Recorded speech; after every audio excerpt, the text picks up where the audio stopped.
بسم اللہ الرحمن الرحیم التبیان فی علوم القرآن، یہ محمد علی صبری کی کتاب ہے۔ التبیان فی علوم القرآن از محمد علی صبری۔ اس کتاب اصول تفسیر کی کتاب ہے اور اس کی فصل ثامن شامل ہے۔ فصل ثامن یہ ہے قرآن پاک کی معجزات۔ اب ان معجزات میں جو سب سے پہلے معجزے کی قسم ہے وہ قرآن پاک کے سائنسی معجزے ہیں۔ کیا ہے قرآن پاک کے؟ تو قرآن پاک کا اعجاز قرآن الف عین جیم الف۔ تو اعجاز قرآن سے مراد یہ ہے کہ قرآن پاک کا معجزہ ہونا۔ قرآن پاک یہ نبی پاک صلی اللہ علیہ وسلم کا معجزہ ہے اور اس کے معجزے ہونے کی کئی حیثیتیں ہیں۔ نمبر ایک ہے سائنسی لحاظ سے۔ اب یہاں بھی 9 دلیلیں دی گئی ہیں کہ جو چیز سائنس نے کئی صدیوں بعد، اسلام آنے کے 12-13 صدیوں بعد وہ چیز دریافت کی یا جس طرح تک پہنچی، قرآن نے وہ 12-13 صدیوں پہلے ہی بات واضح کر دی تھی، بتا دی تھی۔ اس میں پہلی ہے وحدت کائنات۔ وحدت کائنات کا مطلب یہ ہے کہ آج کل یہ سائنس کہتی کہ یہ کائنات ایک بگ بینگ تھا، یعنی کہ بہت بڑا ہول تھا۔ تو یہ کائنات ایک بہت بڑا اس طرح کا مجموعہ تھا۔ تو جب یہ مجموعہ پھٹا اس سے یہ کہکشائیں بنی اور کہکشاؤں سے آگے نظام شمسی بنے۔ دیکھیں یہ زمین مجموعہ ہے، نظام شمسی کے ایک نظام شمسی کا، ستاروں کا مجموعہ، ستارے جمع ہو کے ایک نظام شمسی، اور جب کئی نظام شمسی بنتے ہیں تو ایک کہکشاں بنتی ہے، اور پھر جب کئی کہکشائیں بنتی ہیں تو ایک بگ بینگ بنتا ہے۔ اب یہ دھماکہ ہوا، دھماکے سے زمین کا نظام شمسی الگ ہو گیا۔ اب یہ سائنسدانوں نے بات اب کی ہے۔ قرآن نے کیا کہا تھا؟ اولم یر الذین کفروا، کیا کافروں نے دیکھا نہیں ان السماوات والارض کانتا رتقا، کہ زمین اور آسمان دونوں جڑے ہوئے تھے، آپس میں ملے ہوئے تھے۔ ففتقناہما، تو ہم ان کو جدا کر دیا۔ یہ زمین آسمان اکٹھے تھے۔ تو یہ کیا سائنس بھی تو یہ کہتی ہے کہ یہ سب ایک گولا تھا، زمین آسمان کہکشائیں سب ملے ہوئے تھے۔ تو جب دھماکہ ہوا تو یہ سب چیزیں الگ الگ ہو گئی۔ پھر اللہ نے وجعلنا من الماء کل شیء، پھر میں نے ہم نے زمین سے ہر زندہ چیز کو بنایا۔ تو جو پانی ہے، پانی بیٹا ہر چیز کے لیے ایک بنیاد ہوتا ہے۔ اور اسی سلسلے میں یہ حضور کی روایت بھی ہے، علی بن عباس نے کہا کہ السماء رتقا، کہ آسمان بند تھا، لا تمطر، بارش نہیں ہوتی تھی، وکانت الارض رتقا، زمین بھی بند تھی، لا تنبت، پودے نہیں اگتی تھی۔ فلما خلق للارض، تو جب اللہ نے زمین کے لیے پیدا کیا جو اس کے رہنے والا تھا، فتق السماء، آسمان میں بھی سوراخ ہوئے، بالمطر، تو بارش ہوئی، اور زمین میں سوراخ ہوئے تو پودے اگے۔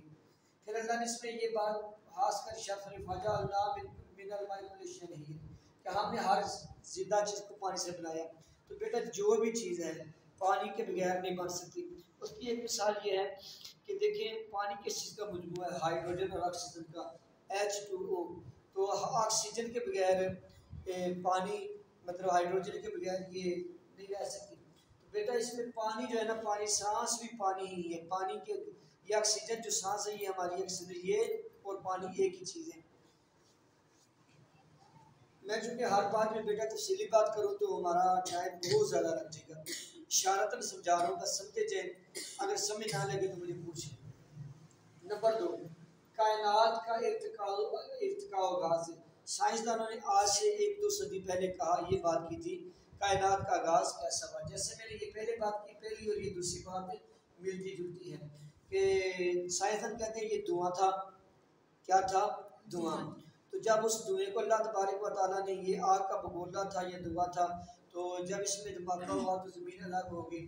پھر جب زمین ٹھنڈی ہوئی تو ٹھنڈی ہونے کے بعد پھر یہ رہنے کے قابل ہے۔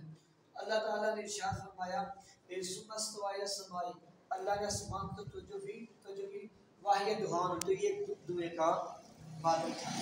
اب قرآن پاک نے یہ چیز واضح کی کہ یہ جو کائنات ہے، زمین آسمان بننے سے پہلے کیا تھے؟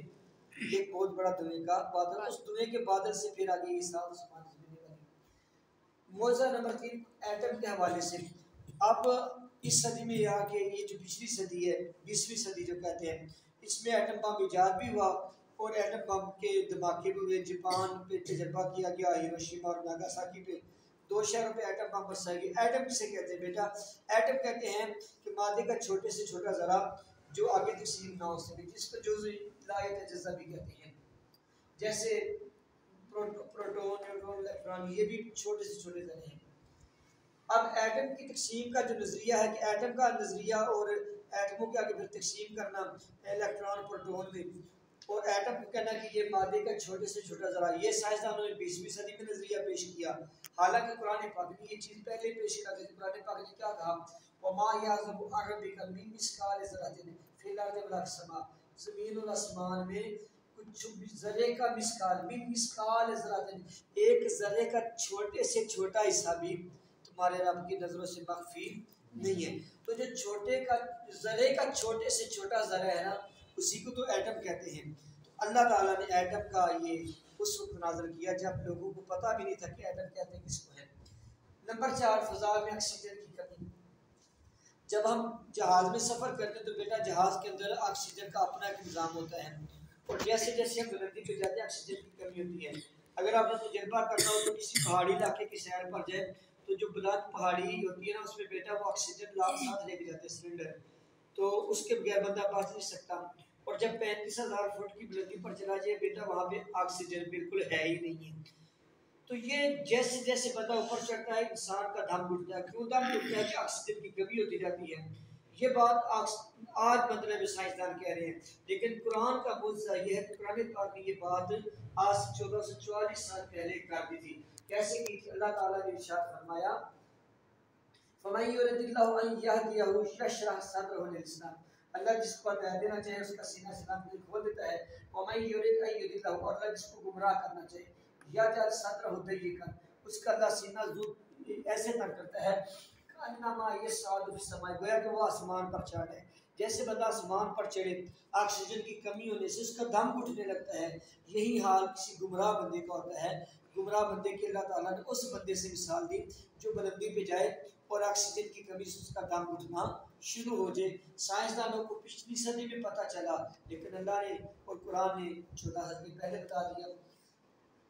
پھر اس کے بعد 5واں موضوع ہے دنیا میں ہر شے جڑا جڑا ہے۔ دنیا میں جتنے بھی چیزیں وہ جڑا جڑا ہے۔ ابتدا میں انسان سمجھتا تھا کہ صرف حیوانوں میں جوڑا ہے، یہ انسانوں میں جوڑا ہے، لیکن حقیقت یہ ہے کہ اللہ تعالیٰ نے ہر چیز کا جوڑا رکھا ہے، حتیٰ کہ جو چیزیں جمادات ہیں جن میں زندگی نہیں ہے وہ بھی جوڑا جوڑا ہے۔ مثال کے طور پر یہ جو بجلی چل رہی ہے تو اس کے اندر کتنی تاریں ہیں؟ 2، ایک ٹھنڈی اور ایک گرم۔ یہ ٹھنڈی اور 2 تاریں، یہ دیکھیں بجلی بھی جوڑا ہے تو بجلی بنے گی، اگر جوڑا نہیں ہوگا تو بلب نہیں جلے گا، کرنٹ نہیں آئے گی، تو پازیٹیو اور نیگیٹو۔ تو بیٹا اس میں یہ ہر چیز جڑا جڑا ہے، اور اللہ تعالیٰ نے اس چیز کی طرف اشارہ کیا کہ وَمِن كُلِّ شَيْءٍ خَلَقْنَا زَوْجَيْنِ لَعَلَّكُمْ تَذَكَّرُونَ، ہم نے ہر چیز کا جوڑا پیدا کیا تاکہ تم نصیحت حاصل کرو۔ اب جو بھی چیز ہے حتیٰ کہ پہاڑوں کے اندر ہی ان میں بھی مذکر مؤنث ہوتے ہیں، حالانکہ وہ جمادات ہیں۔ 6واں موضوع ہے جنین یا رحم مادر کے 3 پردے۔ بچہ جب ماں کے پیٹ میں ہوتا ہے تو 3 پردوں میں ہوتا ہے۔ ایک پردہ یہ اوپر بیٹا ہمارا پیٹ ہوتا ہے، ماں کا پیٹ ہوتا ہے، ایک اس پیٹ کے اندر ایک اور رحم مادر ہوتی ہے، اور پھر رحم مادر کے اندر ایک جھلی ہوتی ہے جس جھلی کے اندر ماں بچہ ہوتا ہے۔ تو بچہ 3 پردوں کے اندر ہوتا ہے۔ تو یہ آج سائنسدان یہ بات دریافت کی، لیکن اللہ تعالیٰ نے آج سے 1450 سال پہلے بتا دیا یخلقکم فی بطون امہاتکم، اللہ تعالیٰ تمہیں پیدا کرتا ہے تمہاری ماں کے پیٹوں میں، خلقا من بعد خلقا، ایک کے بعد دوسری تخلیق، یعنی تخلیق کے درجے ہوتے ہیں۔ پہلے جمع خون پانی کا قطرہ ہوتا ہے، پانی کے قطرے سے جمع خون، جمع خون سے لوتھڑا، لوتھڑے سے پھر انسان بنتا ہے۔ تو جیسے وہ سٹیپس ہیں ایسے ہی فی ثلاث ظلمات، 3 اندھیروں میں۔ وہ 3 اندھیرے کیا ہیں؟ 3 پردے ہیں، کیونکہ ایک پردے کے بعد دوسرے پردے میں اندھیرا ہو جاتا ہے۔ یہ ہے تمہارا، یہ ہے اللہ تمہارا رب، اسی کی بادشاہی ہے۔ پھر آپ بیٹا آگے حوالات کے ذریعے تلقی ہے کہ مجھے وہ ترجمہ صحیح طرح نہیں آ رہا، شاید آپ کے ذہن میں آ جائے۔ یہ 9th 10th میں ہم نے پڑھا بھی تھا، اس کو کیا کہتے ہیں؟ ریزگاری یا پھیلاؤ کہتے ہیں۔ ہوتا کیا ہے بیٹا کہ دیکھیں یہ پودے جو ہے نا، پودے جتنے بھی پھلدار درخت ہیں یا پھولدار درخت ہیں یا پھلدار درخت ہیں، تو ان کی نشو و نما کیسے ہوتی ہے؟ مثلا کھجور ہے، انجیر ہے، مثلا انگور ہے، سیب ہے، تو ان میں بیٹا کیسے ہوتا ہے؟ یہ بیٹا ان میں یوں ان کی پیدائش ہوتی ہے کہ ان کے اندر بھی مذکر اور مؤنث ہوتے ہیں۔ یہ کھجور کے درخت ہے، یہ جو جتنے بھی درخت ہیں سارے درختوں کے اندر مذکر مؤنث کا اعتبار ہوتا ہے۔ اب جو مذکر کے درخت کے ہیں نا وہ ذرات یہ جرثومے وہ ہوا کے ذریعے مونس پہ جاتے ہیں، تو ہوا ان کو ملاپ کا ذریعہ بنتی ہے، تو پھر اس سے بیٹا آگے وہ جو مونس درخت ہوتا ہے نا اس میں پھل لگتے ہیں، مذکر میں پھل نہیں لگتے۔ یہ ذہن میں رکھیے گا۔ تو اللہ تعالیٰ نے اس چیز کی طرف اشارہ کیا، وَأَرْسَلْنَا الرِّيَاحَ لَوَاقِحَ، ہم نے ہواؤں کو بھیجا، لواقح جو تلقیح کا کام کرتی ہیں۔ تلقیح کسے کہتے ہیں؟ مذکر کے جو نر جرثومے ہیں وہ مونس درخت کے نر جرثوموں پہ پھینکنا اور پھر ان کا ملاپ ہو کے پھل پیدا ہونا۔ تو اللہ تعالیٰ نے اس چیز کو بھی بیان فرمایا۔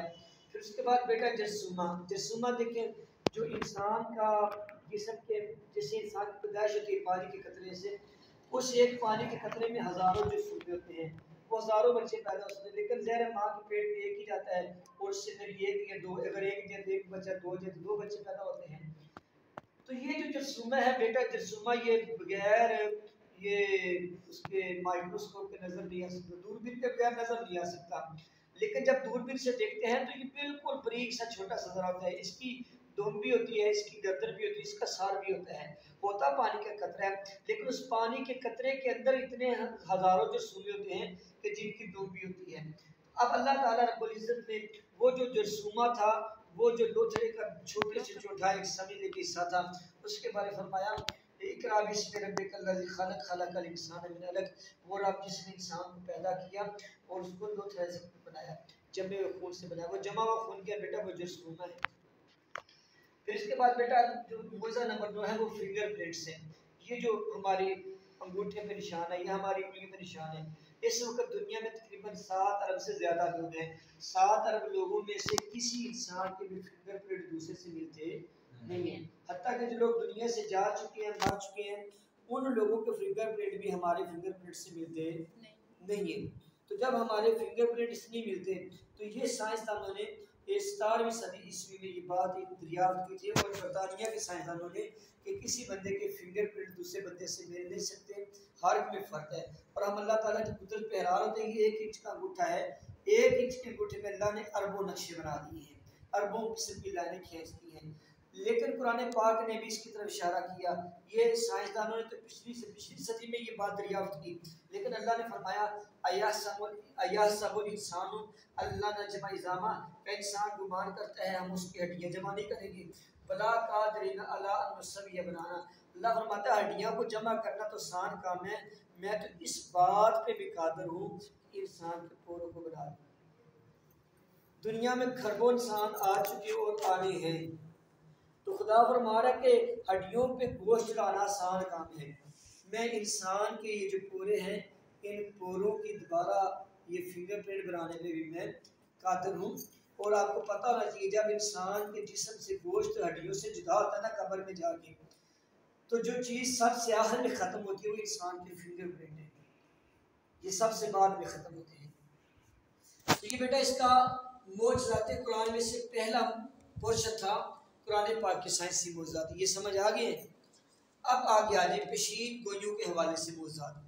قرآن پاک نے مستقبل کے حوالے سے پیشین گوئیاں کی ہیں، تو اس حوالے سے بھی بیٹا قرآن پاک کے معجزات ہیں، اور اس میں 2 قسم کے معجزے ہیں، ایک ہے مطلق وعدے، مطلق پیشین گوئی بغیر کسی قید کے، اور کچھ وہ پیشین گوئیاں ہیں جن میں کسی قسم کی قید کو ملحوظ رکھا گیا ہے۔ جو مطلق وعدے اس کو میں نے 3 مثالیں لکھی ہیں۔ اللہ تعالیٰ نے پیشین گوئی کی تھی مسلمانوں کو، انا فتحنا لک فتحا مبینا، یہ جب صلح حدیبیہ کے لیے آئے تھے تب کی بات تھی، اور اس سے 2 سال بعد مکہ فتح ہوا تھا۔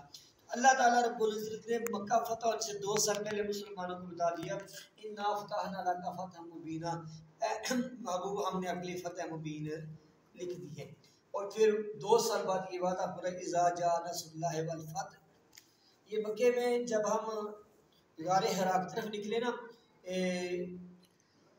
صفا مروہ کے درمیان سے نکل کے ہم وہ آگے ابو جہل کی لٹرینیاں تھی جہاں اس بعد بہت کا مکان تھا، پھر اس کے آگے نبی پاک علیہ السلام کی ولادت گاہ آتی ہے، پھر اس سے آگے گزر کے ہے نا تو بیٹا اس طرف آگے پھر سرائے یہ مسجد الفتح ہے، وہاں پر یہ آیت نازل ہوئی تھی اذا جاء نصر اللہ والفتح۔ اور دوسرا وکان حقا علینا نصر المؤمنین، اللہ نے مکہ کے اندر مسلمانوں سے وعدہ کیا تھا کہ میرا وعدہ ہے کہ میں مومنوں کی مدد کروں گا، اور جب جنگ بدر ہوئی اللہ نے فرمایا وَلَقَدْ نَصَرَكُمُ اللَّهُ بِبَدْرٍ وَأَنْتُمْ أَذِلَّةٌ، اے لوگوں جو میں نے وعدہ کیا تھا نا وہ میں نے وعدہ پورا کیا بدر میں جب تم کمزور تھے۔ تیسری مثال یہ نہیں کہ وعد اللہ الذین آمنوا منکم وعملوا الصالحات لَيَسْتَخْلِفَنَّهُمْ فِي الْأَرْضِ، میں ایمان والوں سے وعدہ کرتا ہوں زمین میں غلبہ عطا کروں گا جیسے غلبہ میں نے پہلے لوگوں کو عطا کیا۔ تو جب حضرت عمر فاروق کا زمانہ آیا تو حضرت عمر فاروق اور پھر بعد میں حضرت عثمان غنی کے زمانے میں دنیا کے مشرق و مغرب میں جب اسلام کا جھنڈا لہرایا تو مسلمان پوری روئے زمین کے وارث و مالک بنے۔ اس وقت مسلمانوں سے بڑھ کر کوئی بڑی حکومت نہ تھی۔ تو یہ اللہ تعالیٰ نے وعدے کیے تو اللہ نے ان وعدوں کو پورا کیا۔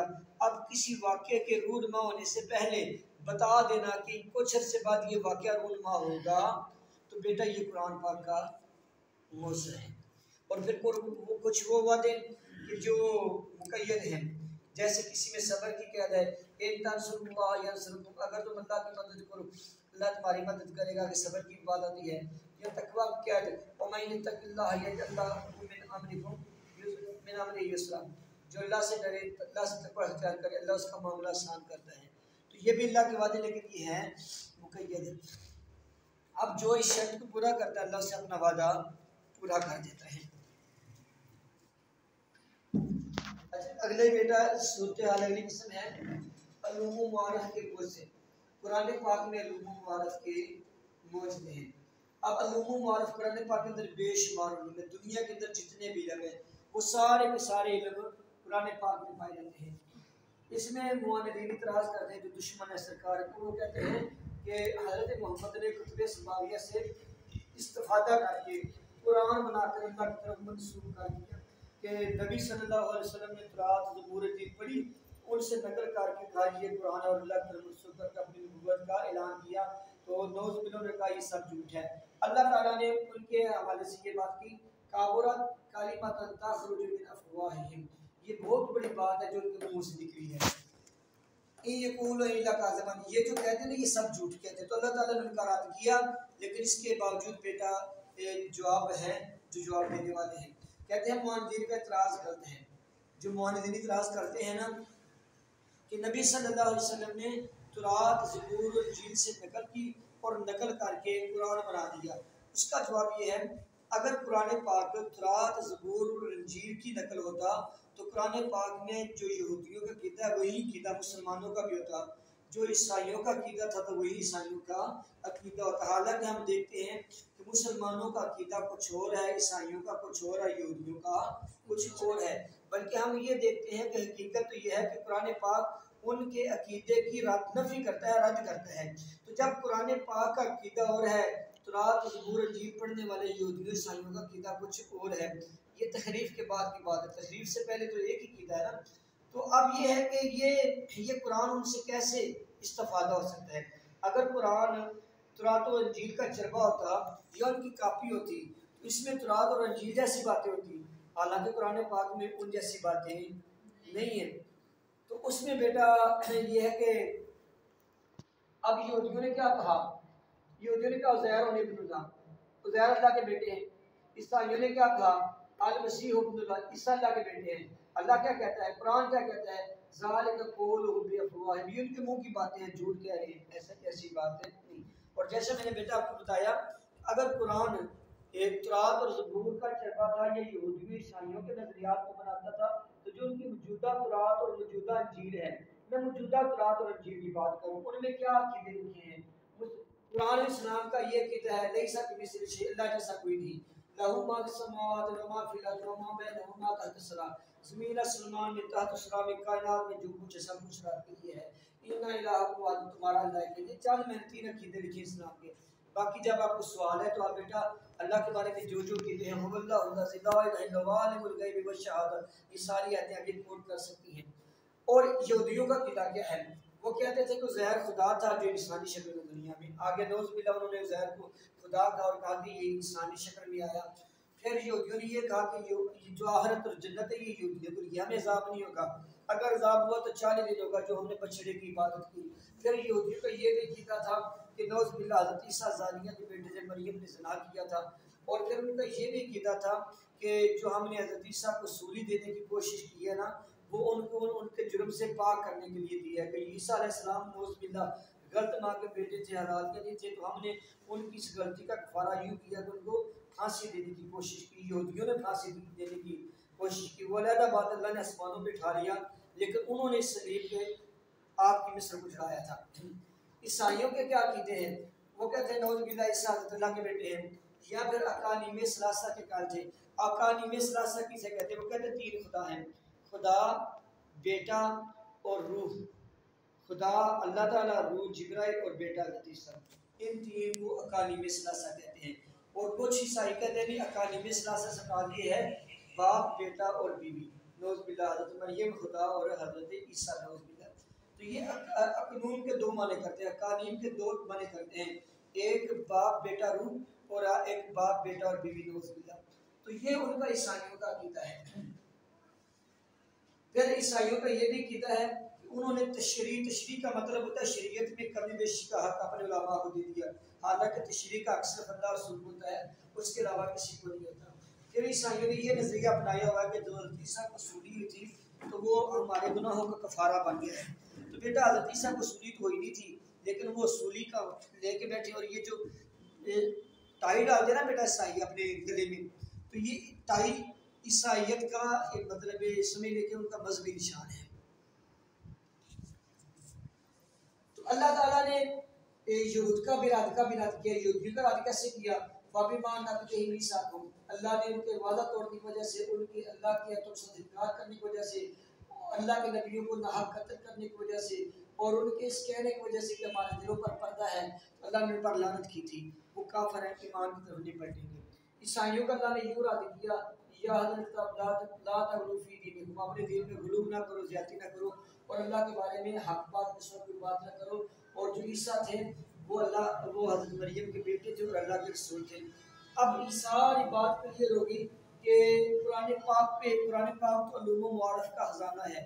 یہ ایک الگ بات ہے، قرآن پاک میں ہمیں ہر قسم کی بات ملتی ہے، لیکن جو لوگ اعتراض کرتے ہیں کہ قرآن پاک یہ چربہ ہے تورات، زبور، انجیل کا، تو میں نے بیٹا تفصیل سے بتا دیا کہ یہ چربہ نہیں ہے، کیونکہ اگر چربہ ہوتا تو اسلام کے قید یہود و نصارہ والے ہوتے، ان کے عقیدے اور ہیں، ہمارے عقیدے سمجھ آئیے؟ میرا دن نہیں پتہ لگے کتنا میں اس کے بعد بیٹا ہے انسانی حاجات کو پورا کرنے کے لیے ایسے موضوع کہ قرآن پاک موضوع ہے لیکن انسان کی ہر قسم کی حاجت پوری کرتا ہے۔ تو صاحب طبیان نے، علامہ سبونی نے اس کو بیٹا 10 قسموں میں تقسیم کیا اختصار کی پیش نظر: فرد کی اصلاح، معاشرے کی اصلاح، عقیدے کی اصلاح، عبادات کی اصلاح، اخلاق کی اصلاح، مالی معاملات کی اصلاح، جنگی معاملات کی اصلاح، حکومتی معاملات کی اصلاح، ثقافتی کلچر کی رسم و رواج کی اصلاح اور نظریاتی اصلاح۔ تو یہ ساری اصلاح قرآن پاک ہر قسم کی اصلاح کرتا ہے۔ تو گویا کہ انسان کو اس دنیا میں رہ کے جس قسم کی بھی کوئی اصلاح کی ضرورت ہے، رہنمائی کی ضرورت ہے، قرآن ہر قسم کی رہنمائی کرتا ہے۔ تو جب قرآن ہر قسم کی رہنمائی کرتا ہے تو قرآن اس لحاظ سے بھی موضوع ہے۔ ہماری سمجھیے پتر بات۔ اس کے بعد قرآن کی قلوب میں تصویر کے لحاظ سے موضوع کہ قرآن پاک دل کے اندر بڑا اثر کرتا ہے۔ اب قرآن پاک جب سنتے ہیں اچھے قاری سے تو بیٹا وہ قرآن دل میں اترتا ہے۔ جب ہم حرم میں تھے تو ظاہر ویل زبان تھے تو بڑا دل کرتا تھا ان قاریوں کی قرأت سننے کو مکے میں اور مدینے میں۔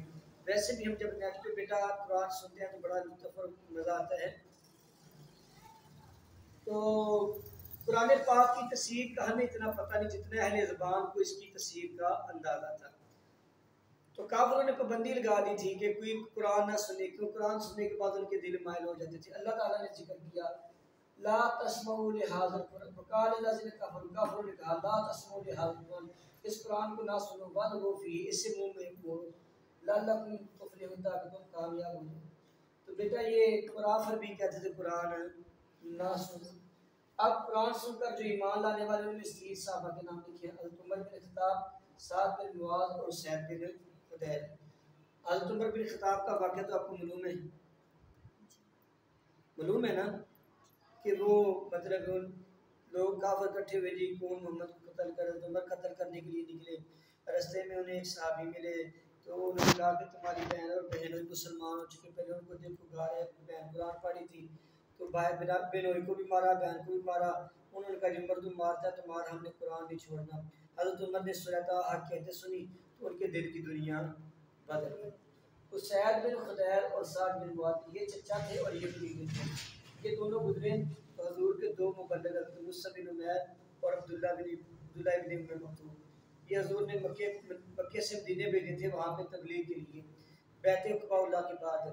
انہوں نے یہ سعد بن معاذ چچا نے اپنے بیٹے سعید بن خدیر کو کہا کہ جا کے یہ دیکھو یہ نوز باللہ بے دین لوگ ہمارے دین کا فتنہ ڈالے اور ان کو نکال دو۔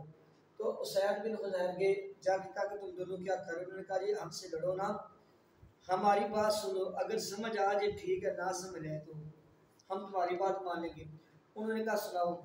حضرت اسید بن خدیر نے حضرت مصعب بن عمیر نے قرآن پڑھا تو اسید بن خدیر قرآن پڑھ کے مسلمان ہو گئے۔ چچا کو آ بتایا جی میں مسلمان ہو گئی ہوں، وہ تو بڑی اچھی باتیں کرتے ہیں۔ اب چچے کو غصہ آیا، سعد بن معاذ نے کہا جی اچھا میں دیکھ لیتا ہوں۔ وہ آئے تو انہوں نے کہا جی لڑے نہ، سننے میں کیا رہا ہے، سن تو لے۔ جب انہوں نے قرآن سنا تو قرآن سنتے سعد بن معاذ بھی مسلمان ہو گئے۔ اب یہ تینوں سردار تھے، تین سرداروں کی بات کی ہے۔ پھر یہ چچا تیجا اپنے قبیلے میں گئے اور قبیلے والوں کو کہا کہ تمہارا ہمارے کیا خیال ہے؟ انہوں نے کہا جی تم سردار ہو، تم سردار کے بیٹے ہو۔ انہوں نے کہا جی کہ ہمارا آپ سے تعلق تب رہنا ہے جب تک آپ محمد کا کلمہ نہیں پڑھیں گے، اسلام قبول نہیں کریں گے۔ تو سارا قبیلے کی اکثریت ہے صرف اس وجہ سے مسلمان ہوئے کہ یہ مسلمان تھے، اور یہ صرف یہ مسلمان ہوئے تھے کہ قرآن ان کے دلوں پر اثر کیا تھا۔ پھر دو بڑے کافر ہیں حضور کے بدترین دشمن ہیں، ولید بن مغیرہ اور عتبہ بن ربیعہ، یہ حضور کے بدترین دشمن تھے لیکن چھپ چھپ کے قرآن سنتے تھے۔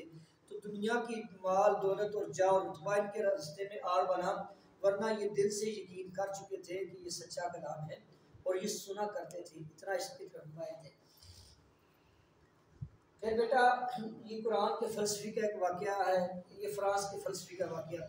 فرانس کے اندر ایک فلسفی ہوا تھا، اس نے جب یہ سنا کہ یہود سارا یہ کہتے ہیں کہ محمد نے قرآن پاک کو تورات انجیل سے اور زبور سے نقل کیا ہے، تو اس نے پھر پوری کتاب ان کے رد میں لکھی، کہا کہ نہیں، کہ جو محمد صلی اللہ علیہ وسلم نے قرآن آپ کو اترا اور جو قرآن تھا یہ قرآن کے تفسیر واقعات تسلسل الفاظ کا بناؤ اتار چڑھاؤ یہ سارا کچھ اور ہے، اور جو مطلب ان کا تھا تورات زبور انجیل کا وہ انداز کچھ اور ہے۔ تو وہ فرانسیسی فلسفی جو عیسائی تھا اس نے بذات خود اس کا رد کیا، اور پھر اسی کے رد کے حوالے سے بھی آتا ہے کہ جرمن کے دو بہت بڑے فلسفی تھے جن کا اور یہ عیسائیت کے بہت بڑے مسلم تھے، ان دونوں کے حوالے سے پھر یہ لوگ کو نقل کیا گیا محمد، یہ دونوں تو محمد کے جوتوں کے سامنے بھی ڈالے جانے کے قابل نہیں۔ پھر بیٹا اگلا ہے تناقض سے سلامت ہونے میں موضوع، قرآن پاک میں تناقض نہیں ہے۔ تناقض مین یہ نہیں ہے کہ ایک جگہ پہ اللہ نے کچھ اور بات کی اور دوسری جگہ پہ بات کچھ اور کی ہو، اور یہ بیٹا بہت بڑا عیب ہے، اور یہ اکثر کتابوں میں ہر جو بھی دنیا میں کتاب لکھی جاتی ہے بندے سے کہیں نہ کہیں مسنگ ہو جاتی ہے۔ تو قرآن پاک کے بارے میں اللہ نے یہ اعلان کیا وَلَوْ كَانَ مِنْ عِنْدِ غَيْرِ اللَّهِ، اگر قرآن غیر خدا کی طرف سے لَوَجَدُوا فِيهِ اخْتِلَافًا كَثِيرًا، تو قرآن میں بہت زیادہ اختلاف آتے ہیں۔ تو جب قرآن میں اختلاف نہیں ہے، ایک ہے دوسری ایت کا رد نہیں کرتے، تو ماننا پڑے گا کہ یہ قرآن نبی پاک کا موضوع ہے۔ اچھا اس کے بعد بیٹا اس میں ایک یہ سوال ہے، یہ دو ہمارے رہ گئے تو انشاءاللہ ہم جلدی جلدی اس کو وائنڈ اپ کرتے ہیں کہ کیا قرآن پاک کے مقابلے میں کوئی لوگ ہیں؟ قرآن پاک میں اللہ نے 3 چیلنج کیے تھے۔ اللہ نے کہا تھا فاتو بسورۃ من مثلہ، قرآن کی سورت جیسی صورت لاؤ۔ پھر اللہ تعالیٰ نے فرمایا قرآن جیسا قرآن لاؤ۔ پھر اللہ نے فرمایا قرآن کی آیت جیسی آیت لاؤ۔ قرآن جیسا قرآن لانے کا رب نے چیلنج کیا، اور سورت جیسی صورت لانے کا، اور اس کے بعد آیت جیسی آیت لانے کا۔ اب وہ صاحب زبان تھے اور ان کی فصاحت و بلاغت مسلم تھی، پوری دنیا ان کی فصاحت و بلاغت کو مانتی تھی، باوجود کوشش کے وہ قرآن جیسا قرآن نہ بنا سکے۔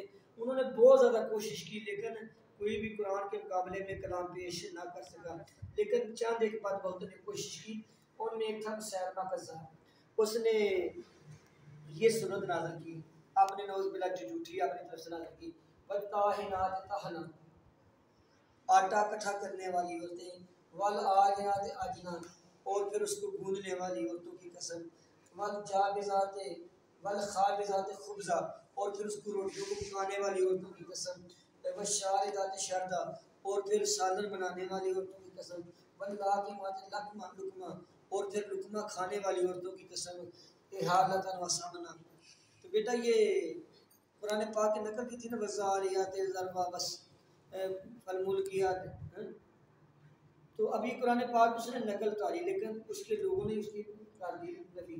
پھر اس نے کہا والسماء والوان ہے، مجھے والشاء والوان ہے، مجھے قسم ہے چائے کی اور چائے کے رنگ کی، وآجبها اسود، اور مجھے پیاری لگتی ہے اس کی سیاہی، والبانها، اور اس کا دودھ پیارا لگتا ہے، اس کی چائے کی سیاہی بھی پیاری لگتی ہے اور دودھ بھی پیارا لگتا ہے، والشاة السوداء، قسم ہے کالی بکری کی، واللبن الابيض، اور قسم ہے سفید دودھ کی، انہ لعجب محض، یہ بڑی محض عجیب چیز ہے۔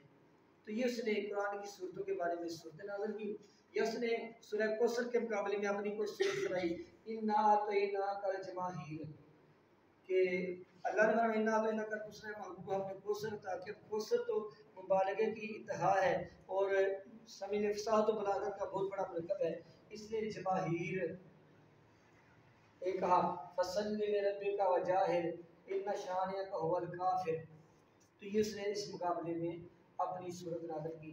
پھر اسود انسا تھا، اس نے یہ بھی نبوت کا جھوٹا مدعی تھا، اس نے کوشش تو کی لیکن کچھ بنا نہ سکا۔